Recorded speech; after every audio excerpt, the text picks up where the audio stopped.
Vidas en Libertad, con Carmen Carbonell.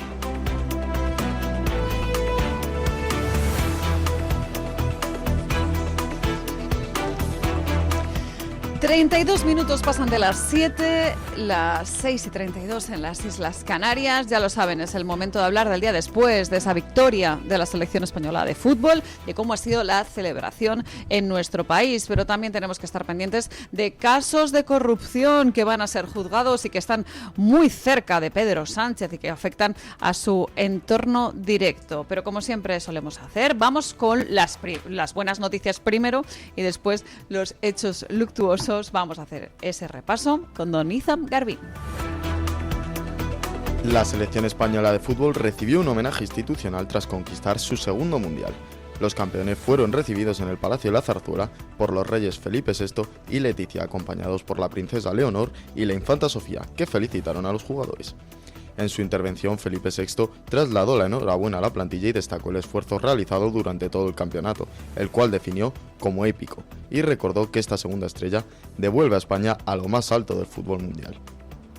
Pedro Sánchez también recibió a la selección en el Palacio de la Moncloa en un acto presentado por Ibai Llanos y al que asistieron amigos y familiares del presidente, el cual tomó protagonismo después de haber quedado en un segundo plano durante la final del domingo, cuando los Reyes fueron quienes bajaron al césped para festejar el título junto a los jugadores. En el acto, Sánchez agradeció a los campeones el juego, el esfuerzo y la victoria, antes de que continuaran las celebraciones por las calles de Madrid. Pues señores, ya lo han visto y se lo hemos comentado anteriormente, celebración en Madrid que se retrasó y se retrasó y se retrasó. ¿Por qué? Pues porque antes tenían que visitar a Pedro Sánchez, que se quería apropiar también del éxito en la selección. Por suerte, primero fueron los Reyes los que recibieron a los campeones del mundo en el Palacio de la Zarzuela, una recepción bastante cortita, bastante concisa para no retrasar la gran celebración prevista en Cibeles, pero ahí llegó Pedro Sánchez, que ya saben ustedes que tenía cierto malestar por su escaso protagonismo en Estados Unidos, su escaso protagonismo en la final de Nueva York, porque nada más concluir el partido, Pedro Sánchez puso rumbo a Argelia, donde tenía previsto aterrizar, porque tenía algunas gestiones, y no es la primera vez que el jefe del Ejecutivo queda relegado en esta serie de cuestiones, porque existe malestar. Existe malestar del público general para con Pedro Sánchez y sobre todo con este tipo de cuestiones que realmente deberían preocuparnos. No debería resultarnos indiferente que se haga un uso tan particular del Palacio de la Moncloa, que habitualmente era la residencia del presidente del gobierno y que de un tiempo a esta parte se ha convertido en un refugio para los condenados, que son las personas más cercanas a Pedro Sánchez. Estoy hablando directamente de su hermano, que como ya saben ha sido condenado a 9 años de inhabilitación por parte de un juzgado en Badajoz, por ese caso, el de la colocación particular con un puesto ad hoc para David Azagra, que es como se conoce al hermano de Pedro Sánchez en el ámbito artístico. Por ese motivo, el Ejecutivo, que está marcado por esa presión política, presión judicial también, por esos casos de corrupción que rodean directamente al gobierno de Pedro Sánchez y al entorno del presidente, quisieron hacer esta recepción privada en Moncloa. Pedro Sánchez podría haberse unido a la de Cibeles, lógicamente, como hicieron otras personalidades, como por ejemplo el alcalde de Madrid. No se hizo una recepción privada en el ayuntamiento, sino que fue para todo el público. Pero querían que fueran sus familiares e invitados personales los que disfrutaran de la selección. Secuestró a la selección española para montar su propia Cibeles en el Palacio de la Moncloa y así evitar gritos en su contra. Organizó, ya les digo, a su gusto un encuentro con los ganadores del Mundial. Se montó un escenario, que ya ven ustedes para qué está disponible el dinero público, si era necesario, una serie de vinilos, un escenario, megafonía, 2 presentadores, entre los cuales se encontraba Ibai Llanos, lógicamente contratado directamente por Moncloa, para el disfrute particular de los familiares e invitados personales de Pedro Sánchez y de algunos trabajadores de Moncloa, que gracias al éxito de España pues pudieron fotografiarse en privado directamente con la selección, y que Pedro Sánchez tuviera su correspondiente baño de masas con sus votantes, como si prácticamente fuera un ganador más, un triunfador más del éxito de la selección española. Por suerte, Por suerte, el discurso de Pedro Sánchez fue breve, pero vamos, que se podía haber tirado 7 horas al más puro estilo de Fidel Castro, con lo que le gusta a Pedro Sánchez escucharse y verse aclamado por los suyos, como si fuera, ya les digo, un héroe más de esa gesta deportiva en Nueva York. Y ese pasillo para la selección, pero encabezada por Pedro Sánchez, camino a un escenario con una comitiva en la que realmente la escenografía es sumamente importante. Fíjense si es importante que los propios jugadores de la selección tuvieron que esperar 8 minutos cuando bajaron del autobús con el calor que hacía hasta que Pedro Sánchez abrió las puertas del Palacio de la Moncloa. 8 minutos los jugadores esperando bajo el sol en un escenario en el que nos han vendido que había cientos de aficionados que eran parte del pueblo, pero así como había algunos actos en los que se podía acudir libremente. En el caso de este evento privado convocado por el líder del PSOE, pues la asistencia no era libre, sino que ya les digo que era para personas muy seleccionadas, y además en una parafernalia en la que también hubo una serie de preguntas de los presentadores que tuvieron que responder algunos jugadores y futbolistas, retrasando más aún los festejos emocionantes que son realmente pues los del pueblo, por así decirlo. Ese autobús recorriendo las calles de Madrid, en Cibeles, en fin, quienes realmente merecen ese baño de masas, ¿no?, por traer la segunda estrella a nuestro país, que realmente pues somos todos, ¿no? Cuando decimos que la selección es de todos, pues no es ese patrimonio de Pedro Sánchez. Pero en fin, ya les digo que esto lo hizo, ¿por qué? Pues porque entre otras muchas cosas está rodeado por casos de corrupción que se están juzgando ahora mismo. Les hablábamos antes de Jessica, les hemos hablado de Julito Martínez, y en el caso de Plus Ultra, que está relacionado con el caso Zapatero, pero lógicamente salpica directamente a Pedro Sánchez. Estábamos hablando del condenado David Azagra, el hermano de Pedro Sánchez, y ahora nos toca hablar de otro caso, el caso Begoña, que hablábamos del pasaporte, que sí, que no, que si viaja, que si no. Pero es que esto no ha hecho nada más que empezar. El juez Juan Carlos Peinado ha acelerado los trámites de la investigación contra Begoña Gómez con el objetivo de dictar el auto de apertura del juicio oral antes de su jubilación, prevista para el 27 de septiembre. Para ello ha dado 5 días a las partes para presentar nuevos escritos tras la decisión de la Audiencia de Madrid, que descartó parte de los delitos investigados y dejó fuera de la causa al empresario Juan Carlos Barrabés. Además, Peinado ha solicitado a la audiencia que le remita formalmente el auto, al asegurar que conoció su contenido a través de los medios de comunicación. Según fuentes jurídicas, el magistrado pretende celebrar en las próximas semanas la audiencia prevista por la ley del jurado, incluso si tiene que ser durante el mes de agosto. Pues señores, esta es una buena noticia, que por lo menos haya una serie de jueces que dicen: pues yo también trabajo en agosto. ¿Por qué? Porque hay unos casos muy importantes para el futuro de España, y entre ellos está, lógicamente, el caso Begoña, que se reactive el juicio conjurado a Begoña Gómez, que se abra el plazo para esos nuevos escritos de la acusación. Ya les digo que es una buena noticia en cuanto a que es importante que se agilicen los trámites y que sin más dilación se proceda a, pues ya les digo, poner negro sobre blanco qué pasaba con el caso de Begoña Gómez. Y como les digo, con el caso de Juan Carlos Barrabés, que se va a abrir una pieza separada. Hoy les estábamos preguntando directamente en la encuesta que tienen disponibles en nuestras redes sociales, en YouTube y en Twitter, quién va a ser el que vaya a seguir cantando después de Julio Martínez, que ya saben que hoy comparece en el juzgado, aunque ya ayer adelantó en un escrito de 6 páginas pues una serie de cuestiones muy graves, como por ejemplo esa comisión del 1% que habría cobrado José Luis Rodríguez Zapatero por esas gestiones, un 1% de 53 millones de euros. Y en cuanto a los posibles candidatos a seguir cantando, pues lógicamente está Anchón Alonso, Leire Díez, Juanma Serrano y Carlos Barrabés. En ese caso de Begoña Gómez, que quizás sea Juan Carlos Barrabés el que quiera seguir hablando de lo que pasa en ese entorno cercano directamente a Pedro Sánchez, porque ya ven ustedes que estamos hablando de Begoña Gómez y de esos presuntos beneficios a los que habría accedido precisamente por ser la esposa de Pedro Sánchez. Delitos por los que se le piden pues nada menos que años y años de condena, hasta 22 años de prisión es lo que se reclama para ella, para Begoña Gómez y también para Cristina Álvarez por haber colaborado, contribuido directamente con estas gestiones y haberse excedido en sus funciones como simplemente asistente de la mujer del presidente del gobierno. Lógicamente les tenemos que hablar de estos casos que están muy próximos a Pedro Sánchez, el caso de su mujer, pero no es el único, porque Pedro Sánchez, igual que te organiza una recepción privada con la selección española, él es muy de sus familiares, su hermano, su mujer, qué sé yo, su suegro.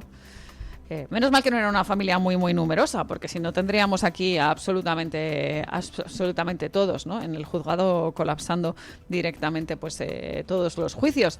Pero sí que es muy de su familia y de sus amigos. ¿Se acuerdan ustedes, ¿no? De esa banda del Peugeot, todos colocados, todos terminan llevándoselo crudo, por suerte algunos juzgados y por suerte ya algunos condenados, pero cuando hablamos de los amigos tenemos que acordarnos también pues de esas personas colocadas directamente en algunas instituciones y entidades públicas, como el caso de Correos. Les vamos a hablar de Juan Manuel Serrano, el hombre fuerte de Pedro Sánchez, que de nuevo está en el foco judicial, imputado por haber cometido un presunto delito de organización criminal y que, como ya les hemos dicho en el caso de Begoña Gómez, se ha pisado el acelerador en el juzgado y también el juez Pedraz ha decidido empezar a tomar medidas bastante serias para el amiguísimo de Pedro Sánchez. El juez de la Audiencia Nacional, Santiago Pedraz, ha citado para el 5 de agosto a Juan Manuel Serrano, ex jefe de gabinete de Pedro Sánchez y expresidente de Correos, para proceder al clonado de su teléfono móvil en el marco del caso Leire. La medida permitirá incorporar el contenido del dispositivo a la investigación sobre una presunta trama para desestabilizar causas judiciales relacionadas con el Gobierno y el PSOE. La decisión llega después de que la Fiscalía Anticorrupción solicitara su imputación y el análisis de su móvil. La UCO sostiene que Serrano tuvo un papel relevante en la contratación de la ex militante socialista Leire Díez en Correos y señala que ambos mantuvieron una colaboración estrecha según los mensajes incorporados a la causa. Pedraz autorizó además el acceso y análisis de las comunicaciones y contactos almacenados en el dispositivo, siempre con garantías para preservar la integridad de las pruebas. Pues ya lo ven, señores, hoy en la encuesta hay nombres que a algunos les sonarán más y otros menos cuando les hablamos de quién va a seguir tirando de la manta después de que hablara Víctor de Aldama, que hablara Jessica en el Tribunal Supremo, que hablara Julio Martínez. Les preguntamos, entre otros, pues por este caso, por el de Juanma Serrano, el que fuera el presidente de Correos durante la etapa en la que pues le colocó directamente Pedro Sánchez. Curiosamente, en Correos trabajaba también en esa misma etapa la conocida fontanera socialista Leire Díez, que está imputada en la causa cloacas del PSOE, pero esta es la otra causa, la causa Correos, y lo que se está investigando ahora es si este ex jefe de gabinete de Pedro Sánchez habría cometido ese presunto delito de organización criminal. Julito sigue la senda en el caso Plus Ultra de seguir hablando, de colaborando con la justicia, y esto realmente es un aviso a navegantes. Lo hemos visto también en el caso de Víctor de Aldama. El juzgado, el juez condenó a Ábalos a 24 años de prisión y sin embargo libró a Víctor de Aldama de la cárcel, así que la justicia sabe premiar en España a los que colaboren con ciertos casos, pero también es necesario decirles que tienen que ser muy sinceros y si se tienen que incriminar, pues también es necesario, ¿no?, que cuenten absolutamente todo, como el caso de Julio Martínez, que ha reconocido ese 1% de comisiones en el caso del rescate a la aerolínea Plus Ultra, 1% que se llevaba José Luis Rodríguez Zapatero, que en vez de reconocer cualquier actividad como lobista, como asesor, lo que ha negado es cualquier intervención. Y ya ven ustedes que lo que dice Julio Martínez es que el expresidente había hecho gestiones directas con el gobierno y que pueden ser tráfico de influencias, que le atribuye directamente a José Luis Rodríguez Zapatero el peso de esa operación, que la empresa que había creado José Luis Rodríguez Zapatero era para que pudiera facturar en esas consultorías y llevárselo absolutamente crudo. Ese manifiesto a través de ese escrito de 6 folios que ha llegado al juzgado es una auténtica declaración de paz para con la justicia, diciendo que realmente está dispuesto a colaborar y a esperar, por así decirlo, ese premio de la justicia que le pueda apartar de la prisión. ¿Va a ser Juanma Serrano el que siga tirando de la manta ante el juez Santiago Pedraz? Bueno, pues veremos si ese ex jefe de gabinete de Pedro Sánchez sigue las recomendaciones de anticorrupción y habla de ese presunto delito de organización criminal. Les estamos hablando de casos de corrupción, pero también tenemos que hablarles de cuestiones que le tocan a usted directamente en el ámbito económico, en su día a día. Teníamos una información relacionada directamente con el sistema de pensiones de nuestro país, en cómo se está modificando la evolución demográfica en España, cómo la población que está pendiente de esa edad de jubilación pues va creciendo mientras que la natalidad desciende, y eso les influye directamente. Hay muchísima gente que no es que no quiera jubilarse, que me parece fenomenal que la gente quiera seguir trabajando, pero es que no pueden jubilarse. No pueden jubilarse y no están en circunstancias de jubilarse, entre otras muchas cosas, porque el sistema de pensiones está quebrado. Y esto es algo que les llevamos avisando durante muchísimo tiempo. El tema de la pensión pública es algo realmente preocupante pues para las generaciones venideras. Y por eso les traemos esta información y nos hacemos eco de lo que publica Voz Populi. El número de trabajadores que retrasa su jubilación se ha triplicado en los últimos 8 años, mientras que las jubilaciones anticipadas han descendido un 25%, según los datos de la Seguridad Social. Entre enero y mayo de este año, cerca de 41.000 personas optaron por prolongar su vida laboral, frente a las 13.000 que lo hicieron en 2017. El envejecimiento de la población y el aumento del gasto en pensiones, que en 2025 alcanzó casi los 190.000 millones de euros, han impulsado reformas para incentivar el retraso de la jubilación. Entre ellas destacan mejoras en los complementos económicos para quienes continúan trabajando más allá de la edad ordinaria y nuevas fórmulas para compatibilizar el empleo y la pensión. Además, la edad media de quienes retrasan su jubilación se sitúa ya en 68,3 años y casi 2 de cada 3 son hombres. Pues señores, esto que podría ser una buena noticia en el sentido de que ustedes pueden elegir libremente hasta cuándo tienen que trabajar o cuando quieren ustedes dejar de trabajar. Lo que trae, por así decirlo, es esa cara B, ¿no? ¿Cuánto cuesta el sistema de pensiones? Y sobre todo una cuestión lógica, que es a más años de vida, mayor es el tiempo durante el cual el sistema está financiando la jubilación de cada ciudadano y por tanto se necesitan más recursos. Por eso el Gobierno está incentivando la prolongación de la situación laboral con fórmulas como el retraso de la jubilación, lo cual pues les dicen, bueno, se incrementará hasta un 4% por año adicional trabajado tu pensión, la posibilidad de recibir pagos únicos, pero sobre todo, como les decimos, lo que desvela es que en España la población en edad de jubilación crece mientras decrece la natalidad. Y esto es algo que explica muy bien Alejandro Macarrón a través de su fundación Renacimiento Demográfico, porque lo que se está reduciendo es la proporción de cotizantes por cada pensionista, y lo que hace el Gobierno es intentar garantizar la sostenibilidad del sistema de pensiones a largo plazo.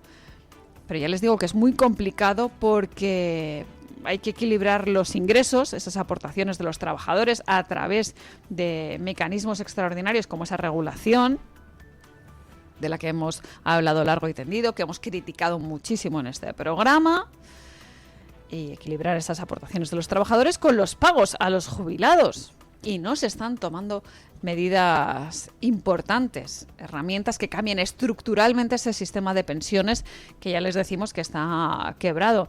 El sistema de pensión pública preocupa, pero sobre todo preocupa a los jubilados. No parece preocupar a los gobernantes, que siguen dejando pasar el tiempo y haciendo que se enquiste este problema hasta el punto de que va a llegar un momento en el que haya tal desequilibrio financiero entre los trabajadores en activo y los pensionistas que se termine de romper el sistema tal y como lo conocemos. Llevamos mucho tiempo avisando, mucho tiempo, y reclamando que se tomen medidas de hondo calado. Pero claro, como el dinero público está para otras cosas, como por ejemplo para contratar a Jessica de Ábalos, como por ejemplo para hacer cátedras universitarias ad hoc para la mujer del presidente del gobierno, como para, por ejemplo, crear puestos en exclusiva para el hermano de Pedro Sánchez, pues ya ven, el dinero está para eso y no para mejorar las infraestructuras, cambiar el sistema de pensiones. Aún así la gente sigue votando al PSOE, que esto es algo realmente preocupante. En fin, esto es lo que les contamos en cuanto a la situación nacional, pero en el apartado internacional, ayer mismo tomaba posesión el primer ministro británico, el nuevo primer ministro británico, Andy Burnham, el líder laborista que ha sustituido a Keir Starmer, que ya saben ustedes que en Reino Unido llevan 7 primeros ministros en 10 años. Llevan un ritmo fuertecito, ¿eh? Casi vamos a un primer ministro por año, una cosa bastante dramática, sobre todo teniendo en cuenta que cada uno que llega pues cambia su programa, y en este caso ha dicho Burnham, el nuevo premier británico, que va a apostar por el voto obrero. El voto obrero. A mí me suena muy populista. Pero yo qué sé, si es que en Reino Unido la cosa es bastante peculiar. Andy Burnham ha asumido el cargo de primer ministro del Reino Unido tras la dimisión de Keir Starmer y ha prometido impulsar los mayores cambios políticos y económicos de los últimos 40 años. En su primer discurso desde Downing Street, anunció un plan de 10 años para descentralizar el poder, reindustrializar el país, ampliar la vivienda pública y reformar el sistema educativo. El nuevo líder laborista aseguró que su prioridad será recuperar la estabilidad política y económica del Reino Unido, además de poner fin al problema de las personas sin hogar. Burnham también reafirmó su compromiso con la defensa y la seguridad en una conversación con el presidente estadounidense Donald Trump, a quien invitó a visitar Manchester. Burnham también sustituye a Starmer tras su renuncia, motivada por la caída del apoyo dentro de su partido y los malos resultados electorales. Su principal reto será reactivar la economía británica en un contexto de bajo crecimiento y de elevada inflación. Y sobre todo en un contexto de mucho descontento en la población británica para con la política, desencantados por esos 7 primeros ministros que han tenido en apenas una década.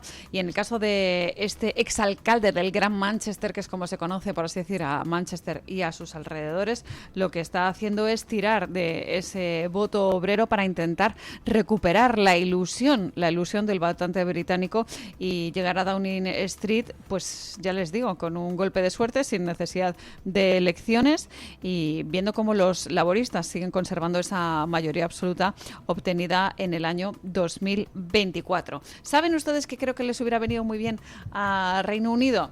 Pues una victoria en el Mundial, porque eso pues contribuye a la ilusión y hace que la gente se reconcilie con ciertas cosas, como por ejemplo ese sentimiento patriótico, esa emoción de que podemos hacer, como decía Luis de la Fuente, juntos más cosas y mejores. Pero no pudo ser, lo intentó Jude Bellingham y al final pues ya ven ustedes que nosotros hemos sido campeones del mundo y en Inglaterra no. Tendrá que apostar el bueno de Andy Burnham, este premier británico, por otras medidas. Con la Copa del Mundo no ha podido ser, así que él va a hablar de esa reindustrialización del país, de esa cooperación entre el sector público y la empresa privada. Esas son, por así decirlo, sus medidas estrella, pero también se ha comprometido a seguir la estela de Keir Starmer en cuanto a la disciplina fiscal. Se ha comprometido, por tanto, a mantener esas políticas económicas, intentando pues recuperar en cierto sentido esa ilusión, como los votantes están siendo atraídos por otros partidos políticos, como es el caso de Nigel Farage, el caso de Reform UK, y que ilusionan de una manera distinta porque están hartos en Reino Unido de lo que venían conociendo hasta ahora. En fin, esto es lo que les contamos en cuanto a información internacional. Alguna otra cosa tendremos a partir de las 8, pero antes nos vamos a ir a conocer que es lo que lleva la portada de la Gaceta de la Iberosfera hoy en su primera plana. Es el momento de hablar con don Agustín Benito, el jefe de redacción. Así que turno de esa crónica. Agustín, muy buenos días. Buenos días a todos los oyentes de Mañanas en Libertad. Este martes en la Gaceta llevamos todos los detalles de la celebración masiva por las calles de Madrid del Mundial conquistado por la selección española. Además, Vox denunciará a todos aquellos proetarras que asaltaron y atacaron a aficionados de la selección en municipios de Navarra y del País Vasco. Por otra parte, Rubén Pulido nos cuenta que más de 15.000 inmigrantes ilegales han llegado a España en lo que va de año por vía marítima y terrestre. Una avalancha alentada sin duda por el gobierno de Pedro Sánchez. En cuanto a las columnas de opinión, los oyentes podrán leer este martes a Hughes, a Esperanza Ruiz y a José Javier Esparza.